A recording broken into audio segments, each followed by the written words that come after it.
હવે વરસાદી વાતાવરણની સૌથી પહેલા મહત્વપૂર્ણ સમાચાર મળી રહ્યા છે ભાવનગરથી, જ્યાં પાણીના વહેણમાં એક બસ ફસાઈ ગઈ છે। કાળિયાક નજીક માલેશ્રી નદી પ્રવાહમાં બસ ફસાઈ ગઈ છે। બસમાં તમિલનાડુના મુસાફરો હોવાનું અનુમાન સામે આવ્યું છે। બસના 2 ટાયર રોડમાં ખૂંપી ગયા હતા। ફાયર બ્રિગેડની ટીમે રેસ્ક્યુની કામગીરી શરૂ કરી હોવાના સમાચાર છે। મુસાફરોને બહાર કાઢવા હાલમાં કવાયત ચાલી રહી છે।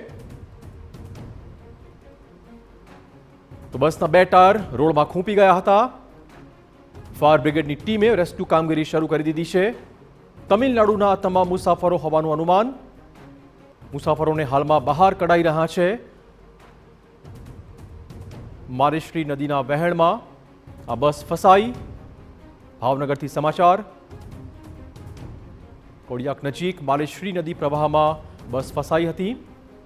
હાલમાં તમામ મુસાફરોને બચાવવાની કવાયત વધુ વાત કરવા જોડાશે અમારા સંવાદદાતા અજીત। અજીત, શું છે બધું અપડેટ? ચિરાગ, ભાવનગર શહેર અને જિલ્લામાં સવારથી સતત અવિરત એવું કહી શકાય કે વરસાદ શરૂ છે, જેને લઈને ઘોઘા તાલુકાની અંદર 6 ઇંચથી વધારે વરસાદ બપોર પછી વરસી ગયો છે, જેને લઈને માલેશ્રી નદી સહિત તમામ જે નદી નાળા છે તે ધીરે ધીરે પાણીનો પ્રવાહ વધી રહ્યો છે। ત્યારે તામિલનાડુ વિસ્તારના કોઈ યાત્રાળુ છે તે કોળિયાક જે નિષ્કલંક મહાદેવ છે ત્યાં દર્શન કરીને આવ્યા હતા, પરંતુ વરસાદ જેવો ધીમો પડતા પરત જ્યારે ફરતા હતા ત્યારે કોળિયાક નજીક એક નાળું છે તે નાળામાં ડ્રાઈવરની બેદરકારીને લીધે બસ ફસાઈ ગઈ હતી।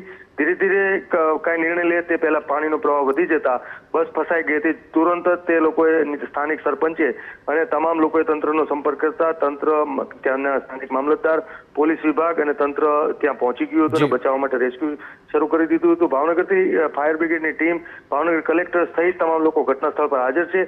ત્યારબાદ એક ટ્રક અંદર નાખવામાં આવ્યો હતો પાણીના પ્રવાહમાં અને તમામ જે બસમાં 27 મુસાફરો છે, ડ્રાઈવર, ક્લીનર સહિત કુલ 29 લોકોને સલામત રીતે બસમાંથી ટ્રકમાં શિફ્ટ કરી લેવામાં આવ્યા છે અને ટ્રક હવે ધીરે ધીરે બહાર કાઢવા માટેના પ્રયત્ન શરૂ કરવામાં આવ્યા છે। ક્રેન પણ મંગાવી લેવામાં આવી છે, પરંતુ પાણીનો પ્રવાહ જેમ ધીમો પડે તેની રાહ જોવાઈ રહી છે અને એવું લાગી રહ્યું છે કે કોઈ જાનહાની નહીં થાય। ધન્યવાદ અજીત તમામ જાણકારી બદલ। તો ટૂંકમાં તમામ મુસાફરો સલામત હોવાના સમાચાર છે।